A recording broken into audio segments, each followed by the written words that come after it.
when you're on meth, like, your life doesn't just halfway fall apart. Oh, no. I was 90 pounds, homeless, didn't talk to my parents for months at a time. Like, my biggest fear was, like, if somebody does something to me and I haven't talked to them in months, that's my pattern. Like, that's my pattern. They're not going to come look for me for at least a month or two.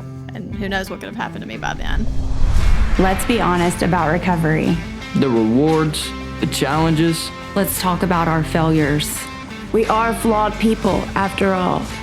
Let's challenge the stigmas that weigh us down. Because while most of us are looked at, Few of us are seen. Let's talk about addiction. And how Christ overcomes our weaknesses. Because we are loved. because we are loved. Because we are loved. We are loved. We are Because loved. we are loved.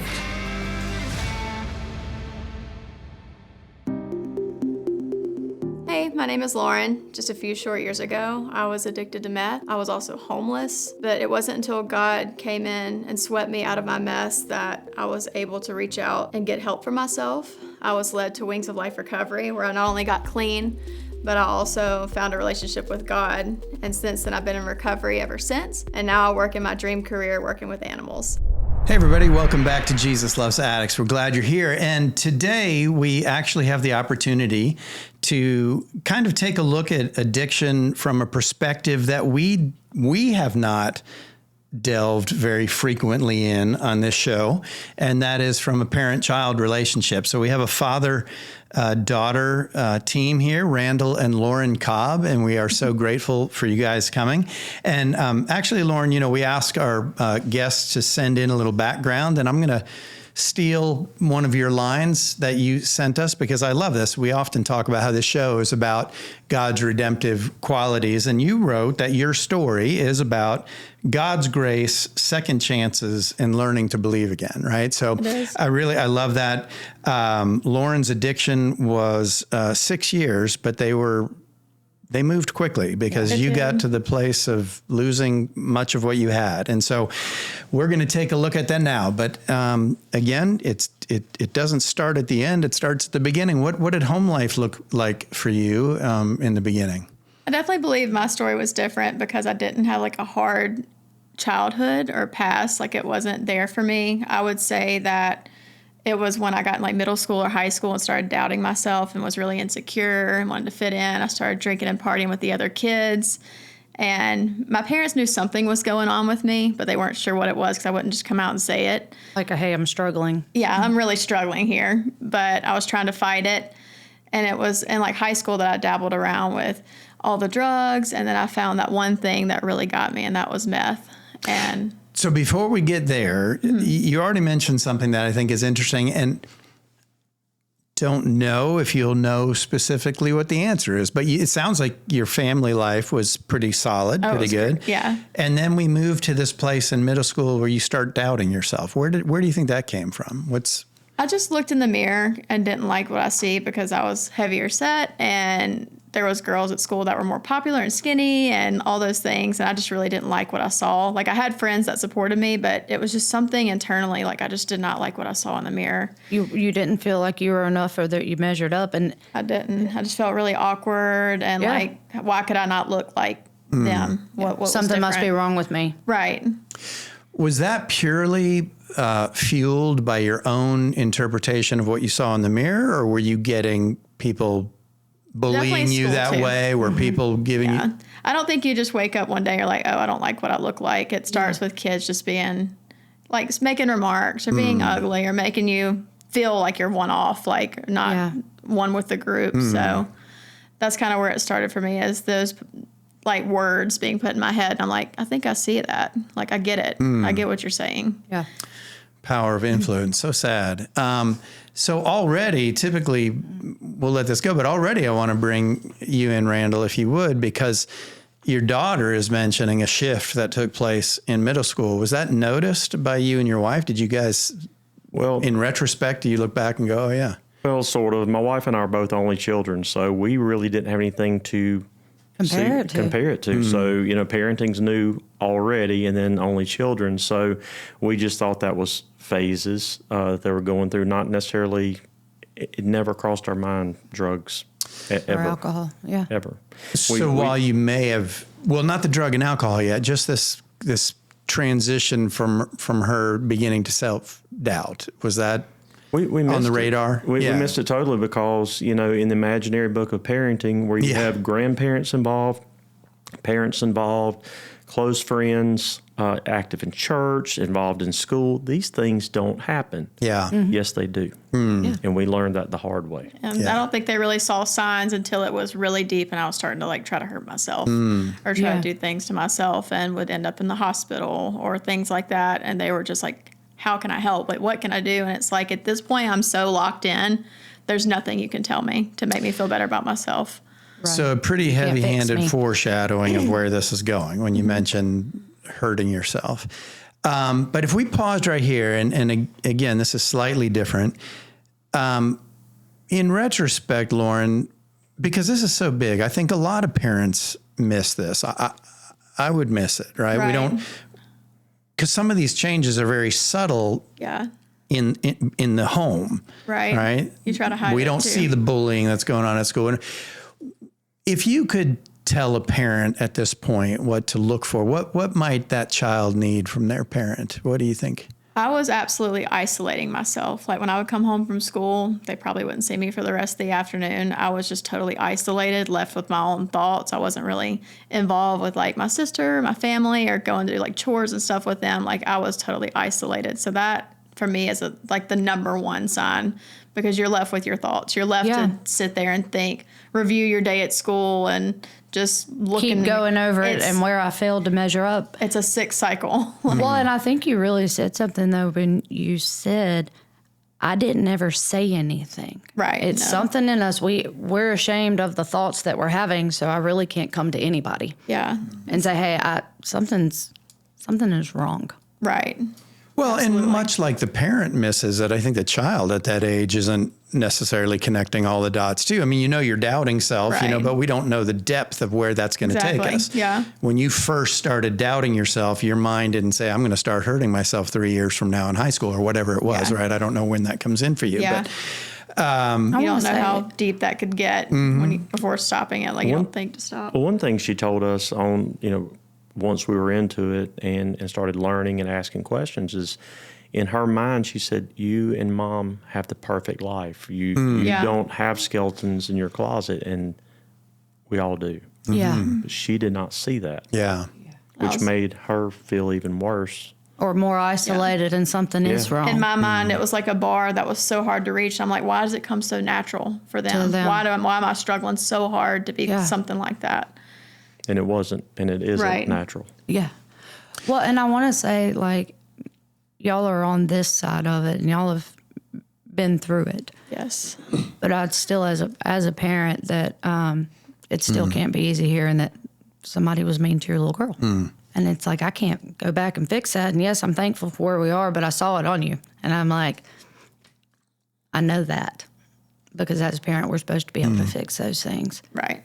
Especially as a daddy. And to this day, I've been to counseling and things, but throughout it, I was not there to protect my little girl. And through the hardest part, it was very helpless. I used every connection, everything. Like most parents, I'd give my life for my child, and I couldn't help her. Yeah. I would have traded spaces. Boy, we could turn this into a podcast on parenting because that is such an important lesson. And I'm sure it is paralleled there that much like I'm sure we're going to see what you had to accept in your addiction. I think as parents, man, we're accepting that there are things that we are powerless over is a humble pie for sure. So, all right. So you gave us, like I said, a foreshadowing of where this is going. So criticism starts to sneak in. You start to buy into that criticism. You start to be self-critical. Where are we going here? So I was trying to seek affirmation from other people, like maybe people who didn't live a life where the bar was set so high. So I was hanging around groups of kids that were partying or drinking. And here I am making all the great grades and doing all the extracurricular things after school. Say you were involved I looked like in a rock star. Curricular activities, all of the things. Right. Like to them, I looked like amazing. And it was just like, oh, I love hearing this. Like I'm just getting all amped up, but like you hang around these types of people, you're going to get stuck in the same types of things. And that's exactly what happened. But for me, like it wasn't like for them, they might could just drink and smoke marijuana and be done. That was not your story. It was not for me. I had to go deeper. And yeah. You said middle school. Are we talking 6th, 7th grade, 8th? What are we? I didn't start doing like the drinking and partying until like high school, but the self-harm was probably like 7th or 8th grade. Okay. It was like right as I was becoming a teenager. Talk a little bit about that if you would, because we don't, and we don't need to we've really been able to hit on it. What was that about for you? Because it doesn't sound like it was suicidal, certainly not yet. What was it about? It definitely did end up being like suicidal, and honestly at a very like young age, like young teenager. Because like you see things on social media too, where like people do these types of things too. Like I don't just get a thought in my mind like, oh, I just want to cut myself, or oh, I just want to like do something like an overdose or something like that. I don't get those thoughts on my own. But like knowing how I feel and maybe seeing like a video on social media, it's like, oh, like that's what they're doing to help with that. To feel better, let me try it. And I can't say it honestly made me feel better, but it was just like, maybe I'll focus on that pain more than the pain I'm dealing with myself right now. And I struggled with that before I finally found drugs and would leave myself alone, like to quit hurting myself and cutting or doing things like that. And I still have scars. I never cut where people could see it. It was like always on my legs or something but that was something hidden in my closet that I had for a long time. Did you guys ever become aware of that? Not toward the end. When we started learning, it was very late in there to the point where I had to make her leave the house. Okay. Yeah. Okay. So we're getting there. Yes, sir. And I know you say that with great hardship. That's not something a father does lightly, but it is sometimes the most loving thing. So I'm curious to see where that goes. So when it starts, I like the way you put it, because I've heard lots of different explanations for self-harm. Sometimes people say I did it just to feel something because they were feeling nothing. For you, it's interesting. There was almost a deflection. It was that pain was better. I can control it, and it's better than the emotional. Yeah, that pain was better than the emotional pain. You didn't feel like you could fix that. Right. This is just how I feel. Right. Absolutely a deflection. So I'm assuming the self-harm ramps up as the addiction ramps up. Honestly, when I found like the drugs that were able to take my mind off these things, I left it behind. That replaced it. Okay. I didn't have to like keep continuing that, because I would get so high, like I'm not thinking about how much I don't like my life anymore, unless I would sober up, and then I would just cry to myself, like, because then you get so deep in a hole, like when you're on meth. Like, your life doesn't just halfway fall apart. Oh, no. I was 90 pounds, homeless, didn't talk to my parents for months at a time. Like, my biggest fear was, like, if somebody does something to me and I haven't talked to them in months, that's my pattern. Like, that's my pattern. They're not going to come look for me for at least a month or two. And who knows what could have happened to me by then. My life fell all the way apart. How old were you when you found meth? I know you said high school.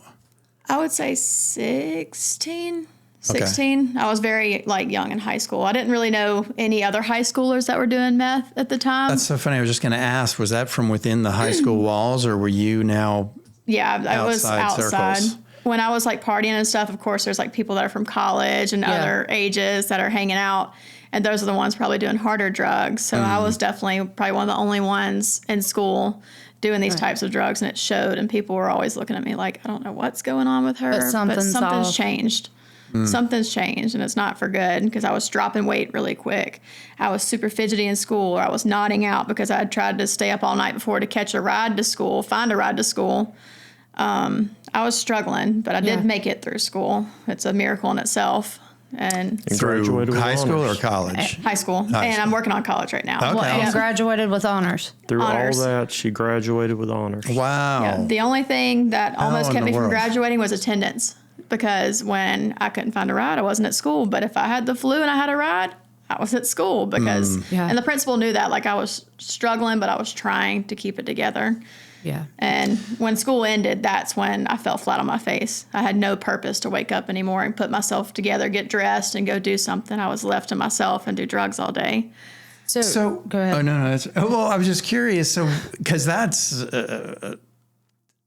I'm reaching for a way to under how in the world do you graduate with honors, right? So were you somebody that, there are just some people who learning comes naturally, but did you have to study a lot? Did you, or did things just come? I would say no. Wow. She's making college look easy now. And even as a young child, she was, and still is, very intelligent. Yeah. And so as all this came to play, I'm a mechanical engineer, so I'm trying to look for logic. There's no logic in any of this. And while this is going on, I'm receiving calls from principals and everybody says, well, you need to do something. Well, as a parent, you're seeing A's and there's B's. nothing I can do we knew there was a problem, but there was nothing I could do to fix it. Yeah. I mean, what do you do as a parent? I mean, I didn't turn my head the other way, but what do you do as a parent? And I still don't have that answer. Yeah. And anytime they would try to crack down, I would just rebel. I'm just a very strong-willed person. It's worked in my favor and it's worked against me. Right. So now on this side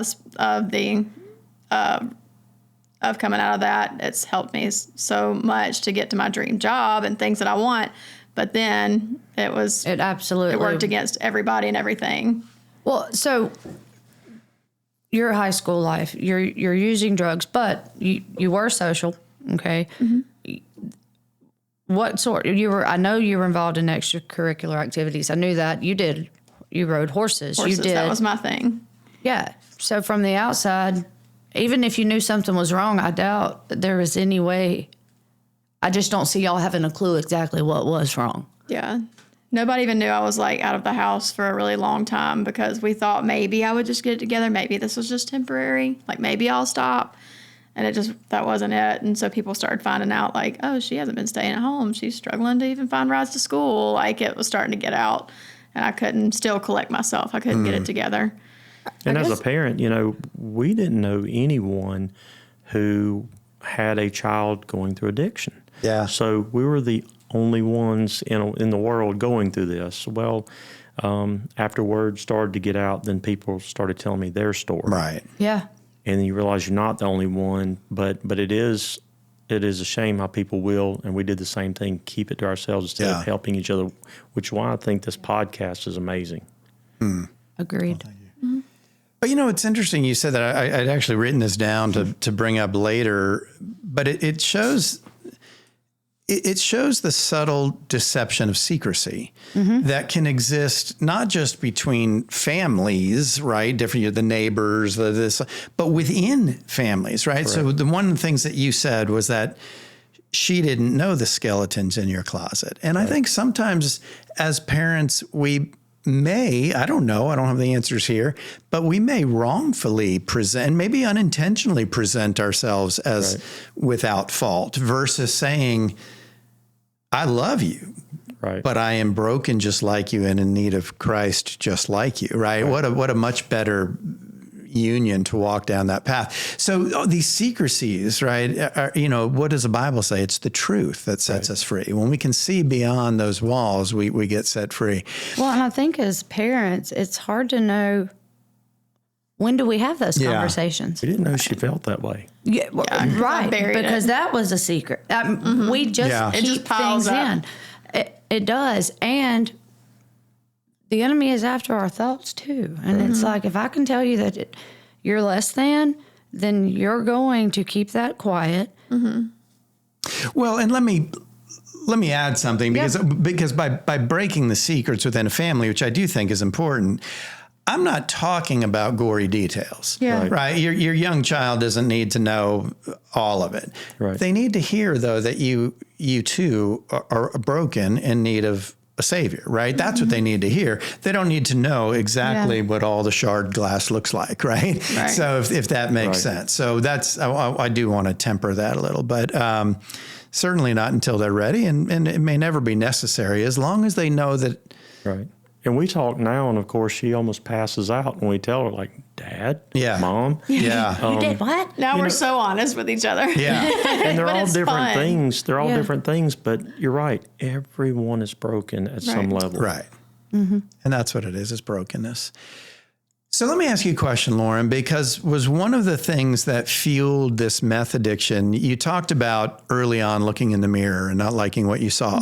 And you just said, as you're smoking meth, you're dropping weight like crazy. Was that a driving force for you? Absolutely. Because I was like, this is fun. Like I'll just stop whenever I've lost enough weight. Which didn't take long, but I didn't want to stop then anymore. Right. I was like, shouldn't have to. I've graduated high school. I've done all the things. I'm good. Yeah, and all I had to do every day was wake up, get high, find somewhere to stay, maybe find something to eat every couple days. Like it was just, that was my cycle. So at that point I didn't see like, what's the point of quitting? I'm just having fun. It's all temporary. In my mind, it's all temporary. Like this couldn't happen to me and my family. Yeah. Well, and right then, you still thought you could. I thought I had it. You could stop. Yeah. And I want to say, I'm glad that you brought that up on the weight, because that is something I'm hearing more and more with men too. It's the weight gain is a trigger. Yeah. Because we're so image focused, and the world is, that people have relapsed because of weight that they've gained. They didn't know how to process, and I've seen it. And I do blame social media for a lot of these things, because you're not wrong. You hear about the perfect Facebook life that you see people. And especially if a child sees that in others, adults, it looks like a perfect life, but it's not. And we didn't have that growing up. We didn't have that to compete with. So it's a very challenging situation for kids nowadays, and adults too. And for parents raising teenagers. I was just going to say, it does. What a great conversation, because it really is. There's so many dynamics. And I know what you mean when you say you blame social media for it, and I agree. There's so many evils easily accessible through that. However, what it really does is just add an added responsibility, right? There's nothing new under the sun. Correct. Yes, we can get to it via computer and a touch of a button now, but the reality is the responsibility is still on the parent to inform the child that is largely fantasy. Right. And even if it's not, our greatest goal is not to keep up with the Joneses. It's to follow Christ. Right. So whether it's fallacy or whether it's somebody truly has a silver spoon life, either one of those is irrelevant, because our primary goal is to seek after Christ. Right. It's on us to do that. And so we need to be proactive about that. But certainly with the onset of social media, that's a whole new. It is, because, teenagers, they look at your parents, the parents, you don't know anything, and I see mega stars on TV who have made it. They have the answer. Yeah. But it's unattainable goals. I mean, okay. So you said that your days had become kind of using and then finding a place to stay.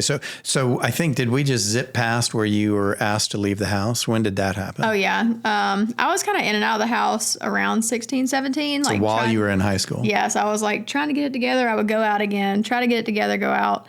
Probably about 17, I was like, I've got it. I will figure this out. I will not come back no matter what it takes. January 17th, 2017 to be exact.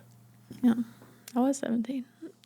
A month before she turned 17 years old. Now, you said you had to ask her to leave. Was that? I didn't give her a choice, because the hardest thing, and some things, she gave me validation at the end of her, or towards the end of the recovery, because that's a decision as a parent that is a decision I never thought I'd have to make. I have two beautiful daughters that are my world. Anyone that knows me knows my daughters are my life. But I have a Christian home. I have a wife. I had a young daughter, and it was a sanctuary. And some of the meth rages that would happen, I couldn't allow that either from a family member, friend, or anyone. And the hardest thing I had to do was to tell her, you're always welcome here. There's a bridge home, but this behavior cannot be here. And even when she left, we would stay in contact. For many years after that, her mom and our day started in the morning and night, before work, during, to check Facebook Messenger to see if there was activity, to know if my daughter was dead or alive. Just a green dot to see if I was there somewhere. Or the last time she'd been active. Every day. And still had to be a professional and a husband and a father, and wonder how bad I failed, blaming myself for all this. Can't save her. and save her, and I can't save her, and just it was bad. What's the age difference with you and your sister? So Emily just turned 22. Okay. And Lawren will be 26 in February. Now, did Emily also have issues? Okay. So, you mentioned the difference for a father in terms of the wanting to protect them.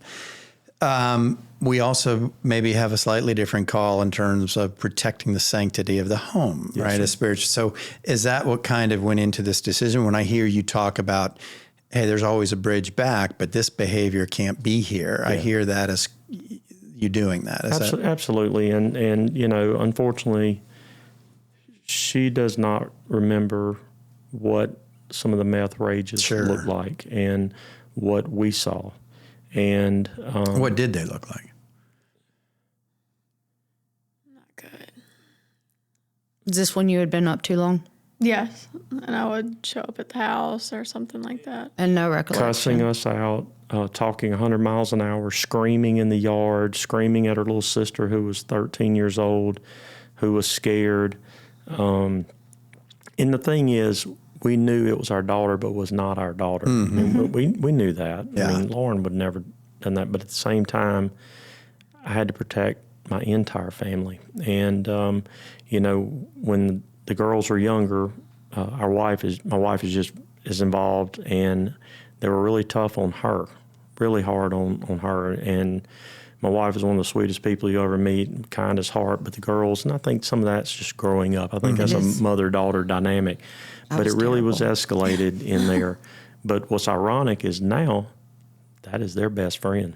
I mean, all day long. All day long. She can't get us off the phone. And her mom loves it. Mm-hmm. Yeah.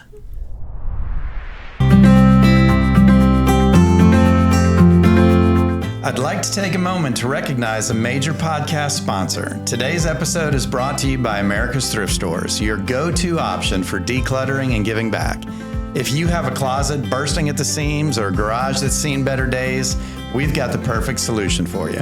That's right. America's Thrift Stores makes it easy to clear out the clutter and make a positive impact in your community. Whether you're cleaning out your wardrobe, downsizing your living space, or just looking to give back, America's Thrift Stores has you covered. And here's the best part. You've got options. Schedule a hassle-free home pickup, drop off your items at one of their convenient donation sites, or swing by an America's Thrift Store to donate in person. No matter which way you choose, you're making a difference. Absolutely. Every donation you make to America's Thrift Stores directly benefits charities in your area, such as the Home of Grace and other fantastic organizations dedicated to helping those in need. For example, donations made to America's Thrift Stores in southern Mississippi help the Home of Grace provide support and assistance to individuals facing drug and alcohol addiction. Your contributions make a real impact on their mission to provide freedom from addiction through Christ-centered recovery. So not only are you decluttering your life, but you're also helping build a stronger and more supportive community. It's truly a double blessing. So what are you waiting for? Clean out that closet, clear out that garage, and make a positive difference in your community by donating to America's Thrift Stores. Visit America's Thrift Stores online to schedule a home pickup, locate a donation site near you, or get directions to one of their store locations. America's Thrift Stores, where giving back never goes out of style.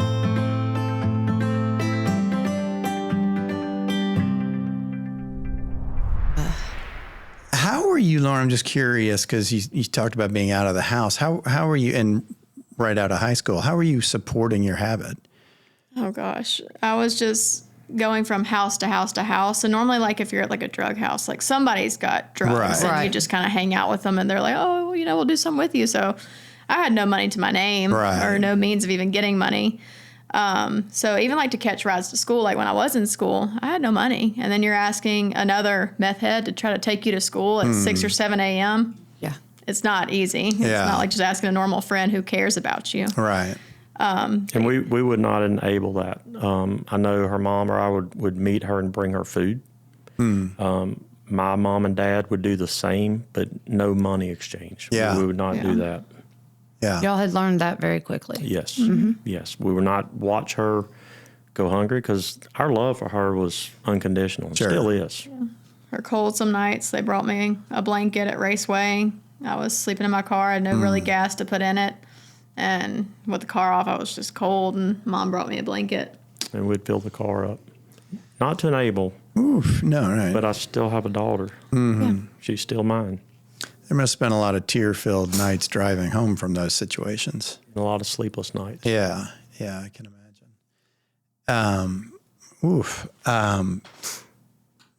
How are you feeling right now? Good. I mean, and just remembering, like, they did bring me, like, blankets and food and things like that. I know it's got to be, like, a helpless feeling to love somebody so much and know there's nothing you can do to help them because they won't help themselves. I equated, because I'll have people at work, because they'll have a child going through this right now, and I equated it as watching her drowning in a swimming pool. I'm holding the life preserver, ready to throw it, and she's waving me off saying, don't throw it. And it's very similar to that. Yeah. That is. And in my mind, well I'm like, said. why would you not? Why? You're drowning. There's no logic to it. It's irrational. And you feel like you owe them an explanation, but to this day, if you were to ask me, like, why did you do this? I wasn't ready. know. Right. Like, I don't know why I'm doing this at this point. You get so out there, like, I don't know why I'm still doing it. I'm hungry. I'm cold. I'm out here. I'm going through lots of different things that we'll get into later, but I don't know why. And you want to tell them an explanation. And you're like, the least I could do is just tell you why, and I don't have it. Well, it literally possesses you. I don't know that we can explain that, right? It is something otherworldly that possesses you. It is, right. And so it's no longer you making those decisions. It's probably good that we don't know why, right? Because that would seem to. So where did it take you? You just said it took us places that we'll get to. So you're about 17 at this point. Yeah, 17. Well, I guess I graduated high school, so I was about 18. So really this like chunk of time before I went to Home of Grace in 2019, just a year, that was the darkest year of my life. Even when after Home of Grace I went back, they say it's like darker than before. But for me, that first period was so dark and so evil. I don't think it could have gotten any worse than that. But just being like dumped out at different places because you don't have a phone, you don't have money, you don't have anything to offer, so you're a burden to other people. So you would get dumped out here or get left stranded here and walking down the roads and in the middle of the night and just hoping nobody does anything bad to you. Like you're just useless. Like that's what you feel is just useless and a burden. And you were a child. I get 18, but you were... And she had close call ODs where people would dump her off and leave her at an ER like trash. And I would get the call from some of my coworkers who loved on her, went into the parenting mode, but we never held that over her head. I've never blamed her. Her mother's never blamed her. All we've ever told her is we love her and we're here for her, and we stayed true to that even to this day. Let me ask you a question. You just said neighbors would call you because they'd seen her and they loved on her. I don't know if I'm hearing this correctly, but it sounds like that you did something really powerful here too. I don't know. Did you not keep this a secret? Yes. You shared this? For a while, we did. For a while, for about a year or two, no one knew, including our parents. And like I said, they were very close. There's that secrecy. Right. Secrecy. Even grandparents didn't know. Even the grandparents didn't know because, again, you don't know what to do with it. We don't know what to do. We're two only children, don't know what to do as parents, and this is a whole different dynamic. And scared to tell people. I mean, because like I said, we had no clue of this world, none. And so once people started seeing her on the road, walking, and friends and family would pick her up and have that talk with her, like, girl, what are you doing? Yeah. Because they loved her. And there were tons of prayer. And she knows that. They still tell her to this day. They do. Yeah. So at some point, the wall of secrecy came down, and then because of that, you were able to have a support team around you as a family. We did. A very good support team. And then on the flip side, had a lot of people blame me and Amy for this. They were very cruel to us. That's interesting. About this. Yeah. Her little sister took a lot of verbal abuse about it at school because, like Lauren said to her own, they were kids in school can be cruel. Yeah. They can. But overall, overwhelming, people supported and loved in the community. Yeah. Our true friends and family did and still do. Well, and I would imagine, like you mentioned earlier, that you heard very quickly how much y'all weren't the only ones. Right. Yes. And that wall came down, and there was no more hiding it. Like, you couldn't hide it anymore. Yeah. It was out. But it's like, oh my God, you too? Let me explain. And it's like, you feel seen. Yeah. It's nice to hear me too. Yeah. Like, That's it. So, Lawren, speak a little more to this thing. You said the first time was actually darker than the second time. That first and second, I'm assuming you mean after the first treatment, Right. you came out. But it did not get as dark as that first time. What was the difference? I think the main difference was, like, the second time around, like, I at least had my car to sleep in and get away from, like, a bad situation, to whereas, like, if somebody's paranoid and acting irate and locking people in rooms thinking they're being set up, I can't get out. You weren't as defenseless as you were with nothing. But at least with my car, I could sleep there. I could park somewhere. I could get away from a bad situation. So I think that was the key. Yeah. Like, I wasn't totally, like, left with nothing. Even something as simple as a car, but it was so much more. It was like my little sanctuary that I could lock the doors and be okay. Yeah. But when I went to Home of Grace, so that was like 2019, exactly a year after I graduated high school. I was graduating rehab. It wasn't like I'm just going to go get help. It was the cops had raided the house that I was staying at, looking for 2 other people they had warrants for. And I just happened to be the lucky third person that was in there asleep. And when they went and found everything in the house, nobody owned up to anything that they had. So until they sorted out, everybody gets it. So it wasn't like right at the time, but I'm so glad that it happened, because it gave me hope for the first time that I could get right if I wanted to. Because if you saw my mugshot and see me just a year before that, I'm like, there's no way. There's no way that can be fixed. Yeah. And going to Home of Grace and just being there and getting that chance to be there, I was like, okay, when I'm ready, I can go back. Like, it is fixable. That's You the said when example- I'm sorry. ready. Well, that's the example that I want to point out, because we often talk in addiction treatment, is when we realize that when someone leaves, you've counseled for years, when someone leaves early and you're like, man, if you just knew, you know what, or when we find out that someone is relapsed, it's like, I absolutely know, and you just confirmed that, and I have to believe that seeds were planted. Right. I just may not see them watered. Right. But I have to believe that they were planted. It And I'll tell you, there were some angels out there. We had a family member who's been down this path, who has been through recovery and understood, but put herself in places to pull her out of bad places that was not healthy for her, but she did out of love. And that we'll go to our grave that she was an angel to us on multiple occasions. She was one family member. She noticed me at a family reunion acting different, and she made it a point to come out of her way to talk to me and was like, hey, like, just, and I was somebody I could relate to and reach out to that was family.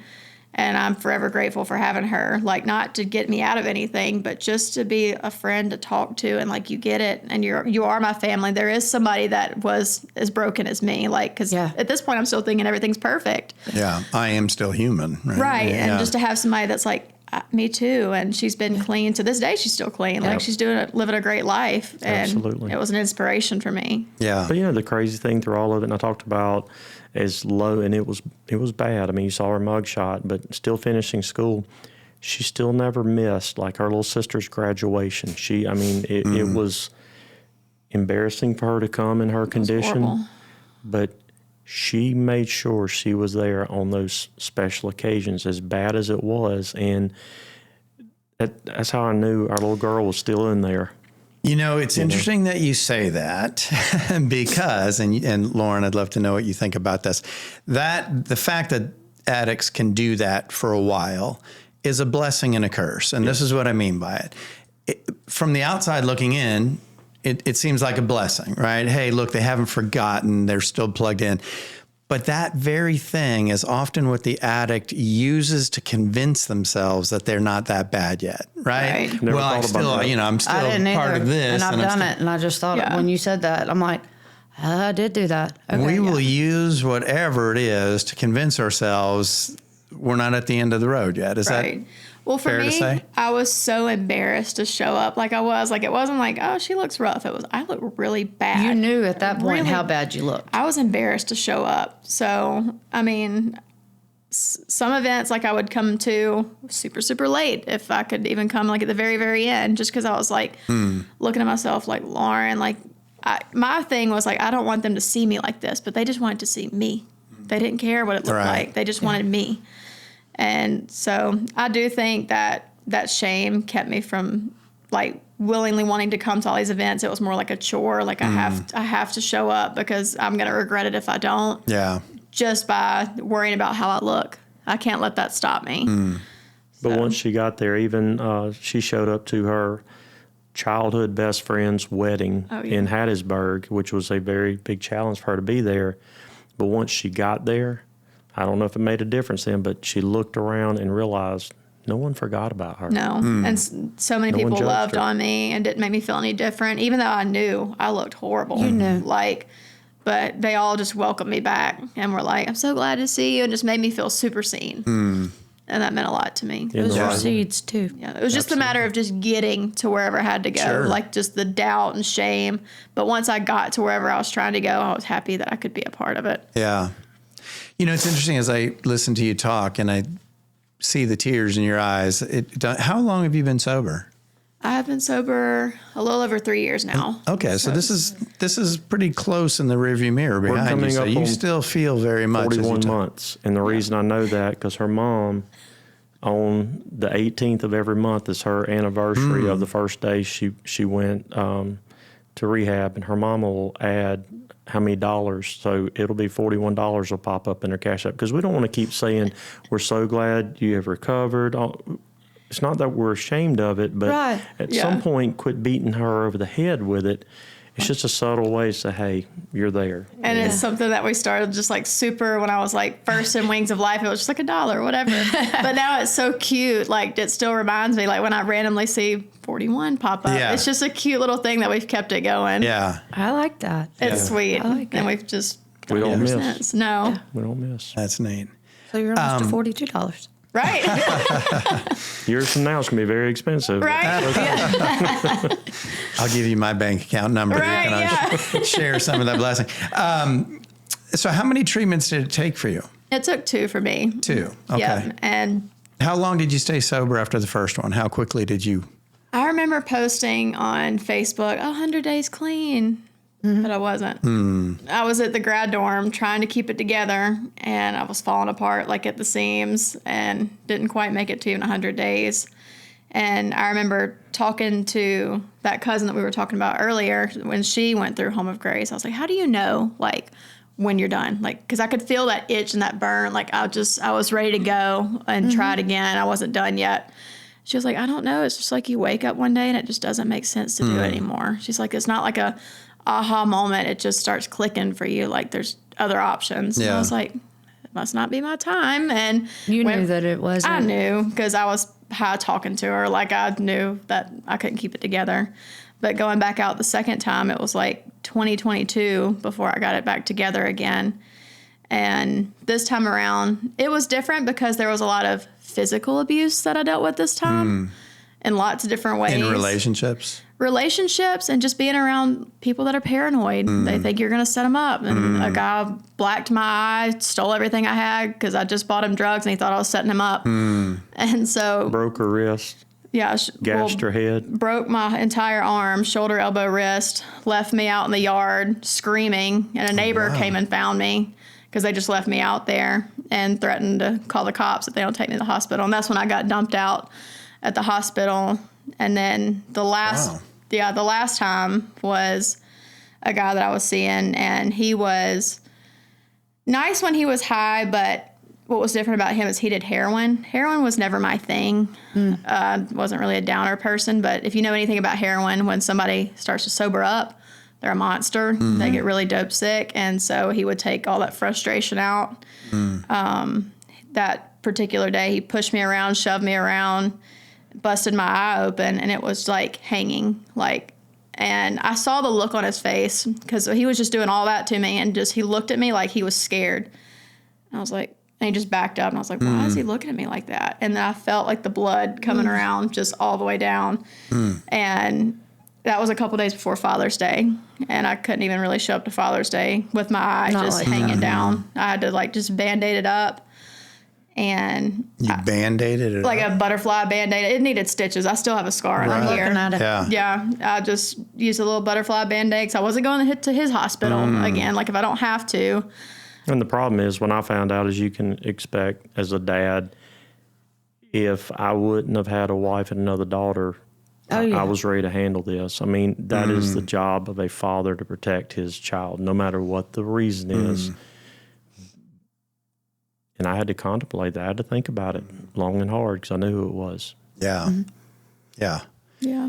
Great restraint. And it probably cost everything because I feel like I'm supposed to do this. Yeah. What do you do? I mean, do I lose everything? And I'm not talking monetary or the assets like that, but, what does that do to my wife and my other daughter? And I am supposed to protect her. What do you do? And I still don't know the answer to that. Yeah. Well, you also used, as hard as that is, but you also used a recovery concept that saves lives, and that's you didn't react, you played the tape to the end. Correct. But also, we can't talk around from the family side either. The way people get sober, and Lawren, you can probably speak to this, is when they finally start taking responsibility for themselves. So I keep hearing you say, as a father, it's your job to protect. It is your job to offer protection, is how I would maybe alter that, right? Yes, we need to protect. And as long as they want our protection, as long as my son wants my protection, I will go through hell and high water. But if he walks away from it, then the response you gave her is really the best. There's always a bridge back. Right. But I am not going where you're going. Right. I'm going to tell you to stay here. If you go there, know this, that you are outside of my protection. Because we're not called to be vigilantes. Right? Exactly. As tempting as that is, vengeance is the Lord. That's right. Vengeance is the Lord. Vengeance is mine, saith the Lord, right? So while I understand and get that temptation as a man to jump in there and, lay waste to whoever's harming our children, that's not what we're called to. Correct. Right? So the protection is there, but they have to want it. Correct. And we have to kind of... And that's where I landed with it, but it was very difficult to get to that point. But what you said is exactly right. And that's where each time, we want to shake her sometimes, just like, wake up. But we never ended a phone call that she didn't hear us tell her that we love her. Yeah. She heard that her whole life, and that there's always a way out, just a phone call. Yeah. Y'all had learned she had to want it. Mm-hmm. Yeah. I remember Mom, she kept a binder in her trunk for the longest time of all the different rehab centers that were in the area. Like she did a whole thing of research, and it was a big binder for just whenever that call came through. She was just waiting. We waited on it for a long time. Yeah. Prayed many, many prayers for it.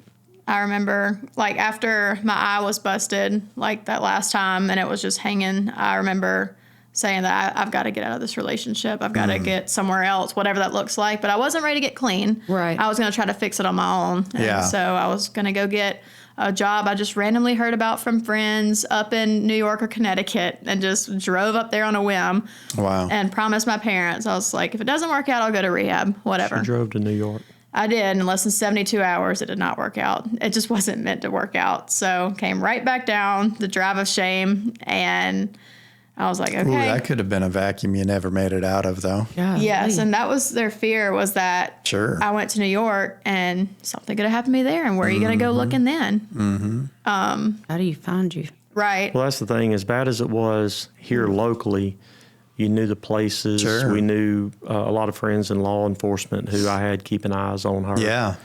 A lot of times she didn't realize that, but would have their job to do, plus they had the daddy factor of keeping an eye on her. But somewhere like New York, can't do anything. No, should be gone. Now I really have no voice. Should be gone. Mm-hmm. It did not work out quickly for a reason. I came right back down. I was like, okay, well, I promised them I'd go to rehab, so let me might as well go look into it. And I was supposed to go to, I think it was the Haven. I called and did all my daily check-ins for a week, and on the day of, I didn't show up. For a week, called every single day and didn't show up. Yeah. And they were just like, devastated. Lawren. Yeah. It was just like I worked them up and then just let them down. Yeah. And I was like, I don't know. I think I want to go to Wings of Life. And they were like, you wake up the morning of and now you want to go to Wings of Life? And I was like, yes. I was like, I don't know. It just dropped in my brain. Yeah. Because I knew people that had been through it. I didn't really know anybody at the time that had gotten better going through Wings of Life. They've come back. But I was like, it just clicks. Something's drawing me to that name. I'd never heard of it before. So I called, was able to get in, and my life changed. The fact that you called, even on your own, that had to... Right. And my life changed from that point on, even though it was just like I'm going to give it a shot. I'm going to get some speeding tickets paid off. Like, I'm going to give it my best shot. But I just was worried that the last time I was going to work them up again and fall on my face again. So I didn't want to set my hopes up too high. But, man... So you said before you went to Wings of Life, one of the things that was different is that it got physically abusive for you. So what was the moment? Because you just told a story where you said your eyes hanging open. That tells you, hey, I got to get out of this relationship, but you're still not ready to get sober. Where was the moment that you said, all right, treatment looks like a decent option here? Yeah, it was. I guess because I just promised them, it wasn't like, oh, I'm ready to go to rehab, because I knew it's going to be a lot of work. I have to look at all the stuff that I've been avoiding for so long. It's not something I'm ready to look forward to do. But it was like the last option standing, because I knew for whatever reason I wasn't going to go back to that relationship. Even though I went back to like the one where my arm was broken before, unfortunately I went back then. Like that should have done it for me. But I feel like I learned from that it doesn't get better. And so this time around, it was a one and done. It was like, okay, I've got to try something else. And rehab was that last standing option. I was like, I guess I'm going to have to go face some stuff. Yeah. And that's where it started. Yeah. You may have already done this. I'm going to be a little fatherly, if you don't mind. But one of the things, a lot of times we can get out of the addiction, but there's some old behaviors that we need to look at. One of the things that I would encourage you, and again, you may have already done this, is that, we talk about our radar being broken. For whatever reason, you are attracted to emotionally unavailable and beyond that, emotionally abusive people. Right. So the other thing, we can sometimes leave the drugs and the alcohol behind, but we still have to fix that radar. So I hope you are or have fixed some of that, right? I've gotten very, I've been very blessed. I didn't get in a relationship because, they suggest don't for at least like a year or two after. And I'm really glad that I took those years to myself and fixed what can I make better about me to not bring these things out of somebody. Like, could I be doing some of this too? And what do I look for in a guy? I want to just totally change that up. And I've been in a year-long relationship with a guy in Florida. And I swear I've never been treated so kindly and so gently. And he's never dealt with addiction, or anybody that does this has gone through what I've went through. But he's been so gentle in how I respond to things, because sometimes I jump and sometimes I'm trying to defend myself. And he's like, I'm not coming at you. He balances her very, he does. He's so mellow, and he knows how to put up with me and help me become more like that too. Yeah. How does that feel? I know that sounds like a really obvious question, but how does that feel to you to have somebody in your ring like that? I feel like for the first time in my life, when I took those 2 years, I felt worthy enough to have a good relationship, which is something I didn't really have in years past, or would ruin it before it even got bad for me. But I felt worthy, and I feel like a real lady, being treated like a real lady. Yeah, and I don't have to worry about somebody hurting me or running off on me. I don't worry about that. We have that trust together, and we're focused on each other, and we both love God very much. And that is the center of our relationship. So you appreciate it. Gosh, yeah. So I love that. So much more than the normal relationship. Yeah. When we went to Florida, we always heard about this friend I work with and this friend all the time. And so, I'm on guard. Yeah. Sure. I'm on guard, 24-year-old daughter. And before I met him, I'm asking the questions. But for the first time in 24 years, I saw it. And when a lady is treated like the treasure that they are, they have a look about them. There's something in their eyes, and I saw it in her eyes. Yeah. I feel valued. just like held up here on a pedestal. Before we go any further, let's take a minute to address the man or the woman listening to today's episode and wishing for a better life. Or maybe addiction has completely overtaken a family member or a friend. You are not alone. As you may know, the Jesus Loves Addicts podcast is produced by the Home of Grace, a Christ-centered addiction recovery program in South Mississippi with over 60 years of experience. The Home of Grace has residential programs ranging from 30 days to 12 months. With 2 separate campuses for men and women, they are fully staffed with caring individuals who want nothing more than to guide you to a life of recovery.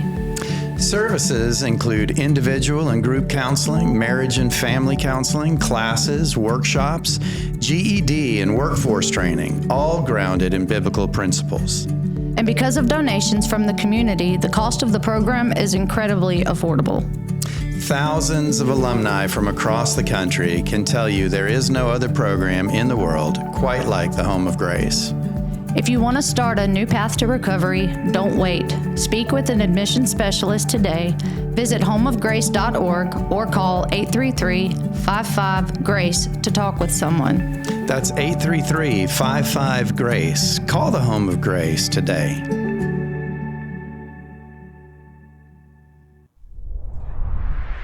But see, that's what I wanted to say. And that's how we know that you've done the work. Because the reality is, and Kathryn has talked about it on the show before, when you haven't done the work, a good man in your life doesn't feel good. It feels boring. It feels like something's missing, right? You miss the chaos. You crave the chaos, and you keep getting drawn back to the chaos. The fact that you can appreciate this is evidence of healing. Yeah, it's been amazing. Yeah. And he's just so even like healed and just laid back. And he has so many qualities that I want to be more like. And I'm slowly getting little wounds fixed piece by piece, not just like through him, but like how I've been treated just by guys. Like it's healing those wounds. Like not all guys are the same. It's just the ones that I've gone towards in the past. Yeah. So can I challenge something that you said there? And this is kind of a discussion for everybody, because I want to say something, because I know our tendency and why we say things like what you just said, but I want to challenge it. And I hope where it brings you is to someplace even more special. Right. So you said, I feel like I'm worthy. Mm-hmm. And that is a nice feeling, right? There's something to be gotten of self-esteem there. Right. I want to take that from you and replace it with something much stronger, if I could. Just contemplate. You don't have to agree with me. You know, the beauty of that is, though, Lawren, is that you're not worthy. Mm-hmm. I'm not worthy. We're not worthy. Right. And so what our self-esteem gets replaced with when we really see that, pride gets turned into gratitude, and self-esteem gets turned into Christ esteem. Right. I don't have this relationship because I'm worthy. I have this relationship because Christ said, I'm giving you this relationship. This is what you're getting. Right?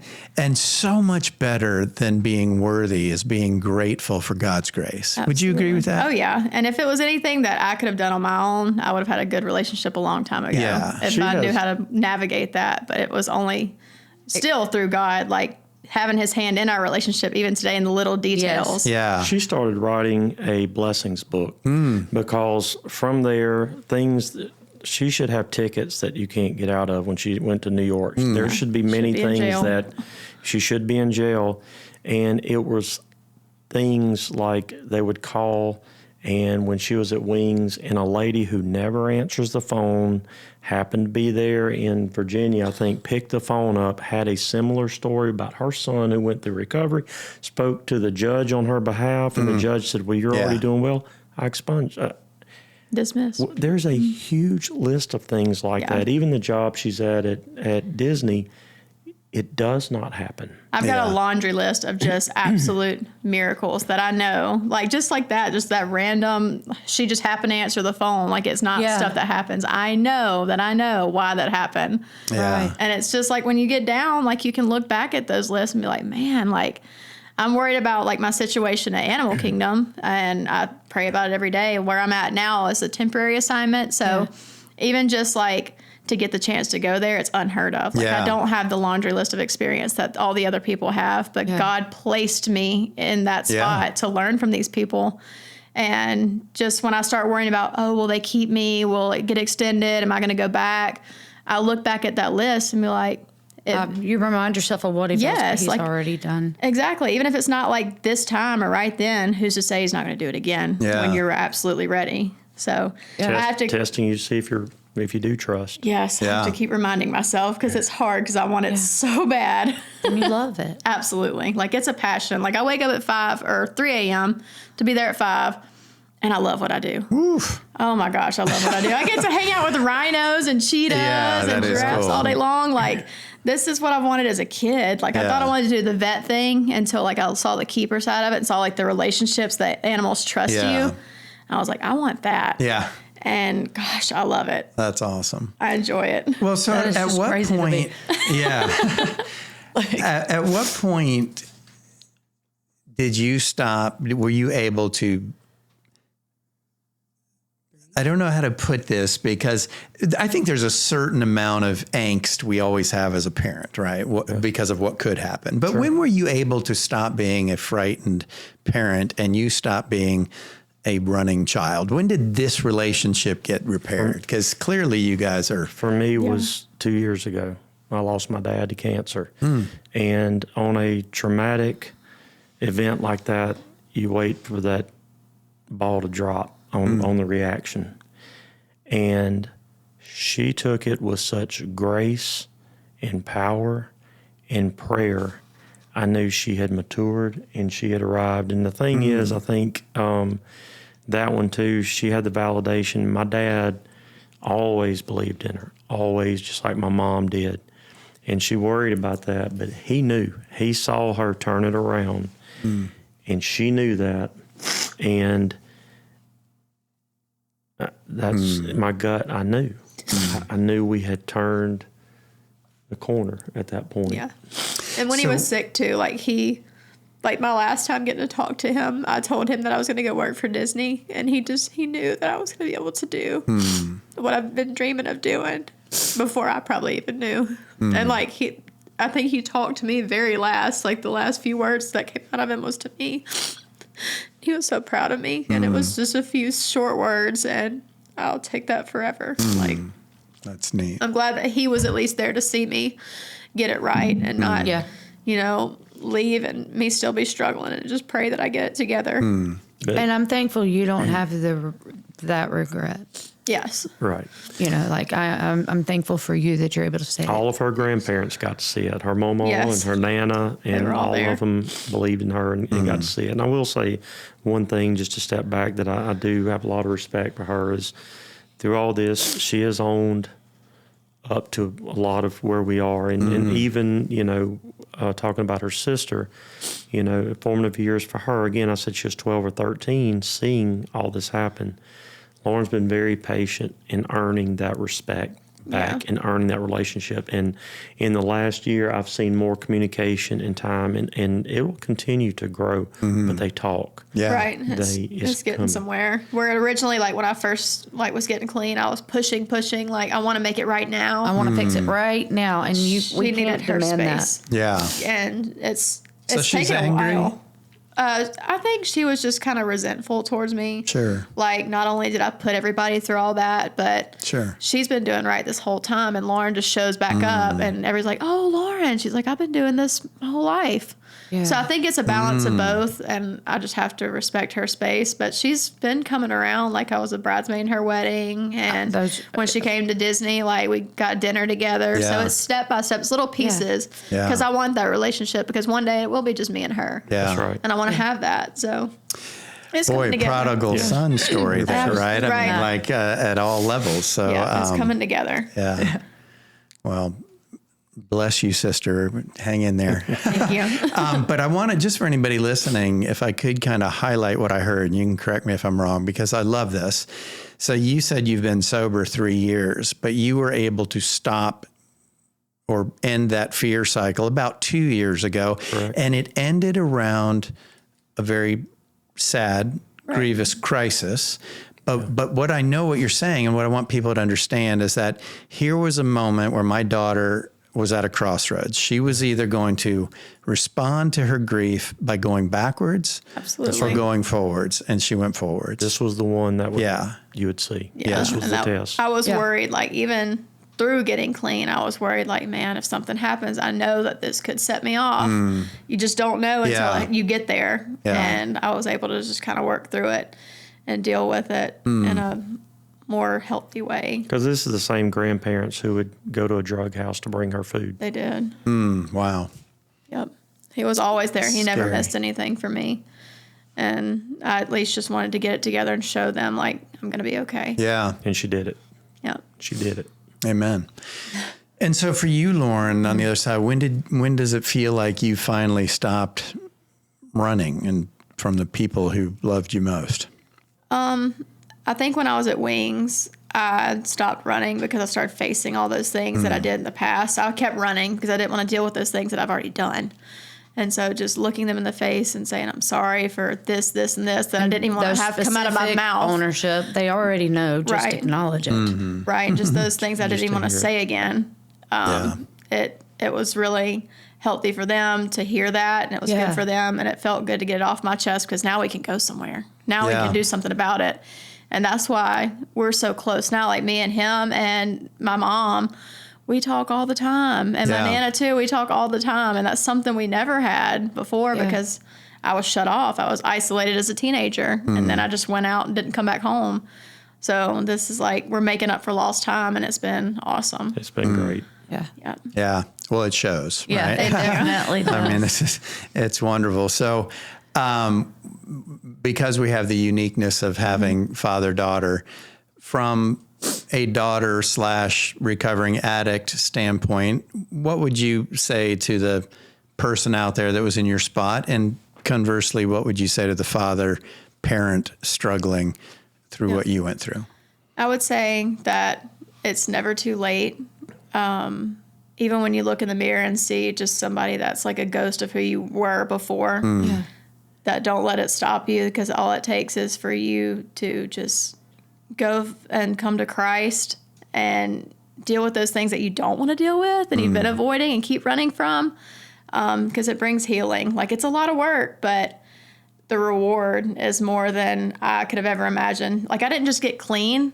I'm living out dreams that God wrote into my story. Yes. Like, it's so rewarding. It's not a boring life. Like, I was worried, like, oh, I'm going to wake up, go to work, go to sleep, and it's going to get boring and mundane. But I live a life that I've always dreamed of because God wrote that in my story. Yeah. And so it's worth a shot for sure.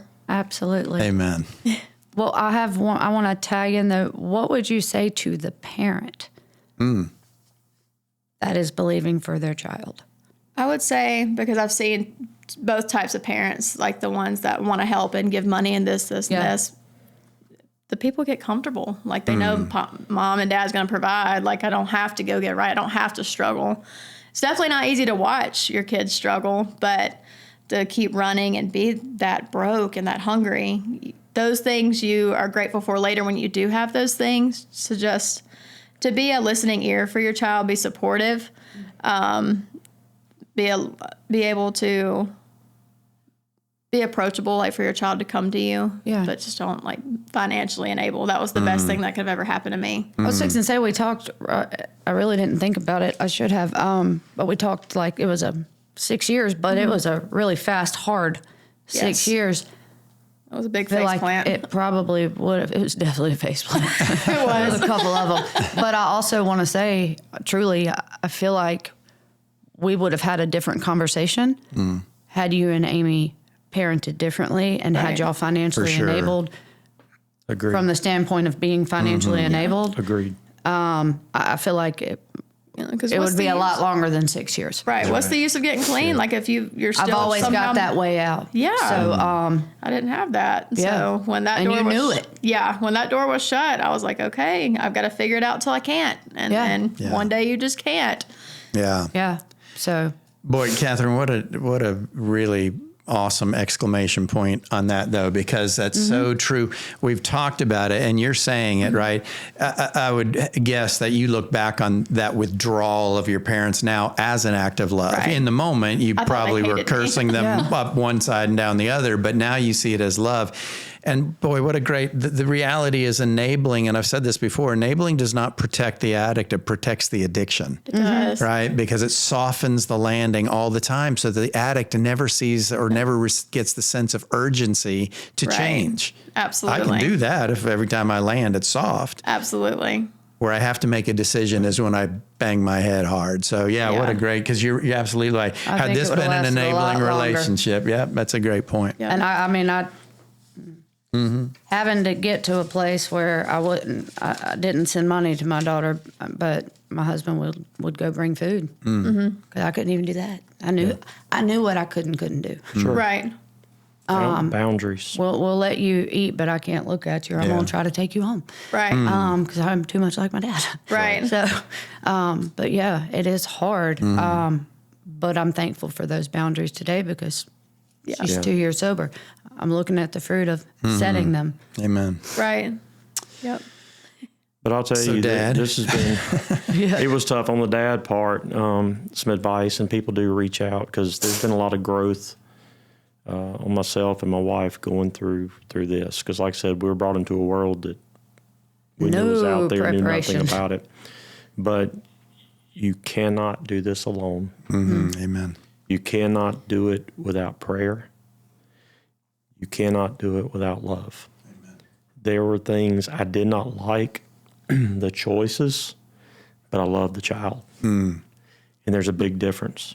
And one of the things that it humbled us in a lot of ways was, I'm ashamed to say, I was one who would have judged you.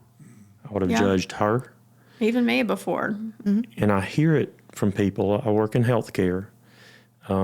We had a thing the other day where we're offering free Narcan in our emergency departments, and I've heard some very uninformed comments from people and why people will use drugs. And you know, I made a statement, I equate it to almost like an EpiPen or a defibrillator. And some people popped back and said, well, an EpiPen, somebody took something, had an allergic reaction. A drug addict chose what they did. And I said, true. Well, I'm a country boy, and the doctor says quit eating fried food and so much sugar, or it's going to clog your arteries, therefore using a defibrillator to bring you back around. It's the same thing, because one of the things I did not share, and Kathryn's known me for years, I'm almost 80 pounds less than one of the last times she saw me. My drug of choice to get through the pain was food. Yeah. And I'll never forget, you know, Pastor Brandon, one of the graduations, and we're still involved there, is he said, a lot of you look at us and say you cannot relate to how it feels to be an addict. He said, everyone hold your phone up. We held our phone up, and he said, I'm going to pass some basket around. I want you to trust me. I want you to place your phone here, and in 2 months, come back and I'll return it. My gut turned, because I'm like, well, I've got to use it for work. I've got to use it for family. Got to have it right now. I mean, and he said, what you just felt is an addiction. And so a lot of people that have, you know, feel like they're better than thou, and I was one of them. Right. Again, puts it in perspective. And so, you know, we're called to help others, be there for others. And it has changed our lives in a lot of ways in a positive way. Yeah. There's so much to be talked about, and there's so many fine lines. But what I want to point out is that these words of wisdom are coming from a man who did not treat his daughter softly. What you're talking about is not about treating an addict softly. You're talking about treating them with love. With love. Love can be tough. Saving their life with Narcan is not treating them softly. It's simply allowing them to wake up another day, have another opportunity to possibly turn that car around. So I like what you're saying, and I don't want anybody to interpret it as soft. You loved your daughter hard, and that's what woke her up. And that's what she now sees in retrospect as love, not... At the time, it is so hard because I knew or had an idea what I was about to turn her back out into. Yeah. Oh, yeah. But scary. And I was worried too, like even when I got clean, when I made the decision. I was like, I knew I couldn't stay home, like, because I would get bored probably, and there wasn't like much excitement there. And it doesn't have to be a bad day to want to go get high. You can be bored one day and then start talking to people that you used to talk to. Yeah. And that was always a bad playground for me, is when I get bored. So I had an idea to do the Disney college program. And I knew in the back of my mind they're going to be worried because they can't get their hands on me. I'm in Florida. But really it turned out to be, you're better there. Yeah. We know that you don't have access to like all these people, all these things. And we can see you, we can visit, and that's great. And I'm too busy like playing into my purpose that I don't have time for like to go find trouble. Like I'm enjoying what I do. I'm doing like fun, clean things. Great church. Yeah. I'm doing all the things. So it's not even like on that level anymore. I thought they'd be concerned they couldn't get their hands on me. Now they're like, you're doing great there. Yeah. you know, we'll come visit, and they do often. So we definitely stay in touch. Like, I'll see her next week. So, yeah. Yep. Very nice. We're going to get to do some cool things. I'm going to get to show them the Rhino Barn. But at some point, it's not fair not to trust. Yeah. Mm-hmm. Right. It's not fair. And we either believe in her or we don't. Right. And we do. We believe in her. Yep. I get that, though. At some point, it's like, okay, this is random, but yesterday I was thinking about this, and this is 7.5 years into this, and my mom was mad about it because she thought, and she lives in Vancleave, it's not just a turn into a subdivision, but it appeared that someone had stolen her packages from her house. And she's like, I guess I'm going to have to get me one of them cameras. I guess your brother will tell me how to get them. But not one time did I have that feeling I would have had even just a couple of years ago that, oh, God, does she think I did this? Right. That's interesting. But I recognized, man, it's a good thing I don't have that thought anymore. Sure. And that I know that she didn't. Sure. Instead, I'm like, can we ask some other people, because this seems very random, or either that or it's very targeted. Have you made anyone mad? And come to find out, she did find them. No one took them. But it was just that moment. And I think that in this walk, I don't forget the things that I did. Sure. I don't forget the lengths it took me. No. And so those moments like that, just that, whew, glad I remember getting a house key again. I cried. I cried because when I was out there, they had to change the alarm code and everything. Yes. But when Mom put it in my hand, I just cried and we hugged, because I felt like I had made it. Like I made it out. Yeah, I worked hard for this, and I don't take it lightly. Right. It can't be a forever scarlet letter. You have to be there in the journey and be part of it. And at some point, and we do that for both of our girls. I mean, there's other things our other daughter, but it's about trust, love, and support. Yeah. Right. And leaving the past. Don't forget it. We learn from it. But I'm not going to live my life beating you over the head with it. Well, she'll come home sometimes, and the first night she'll stay at Wings. I said, why do you do that? And it's my sisters. And that's what she said. She says, my sisters, it helps me remember. And there's usually new ladies there the next day that she can share need to see someone come back. Right. That's powerful. Giving it back. Yeah, absolutely. That is powerful to me. And that earns a lot of respect. Amen.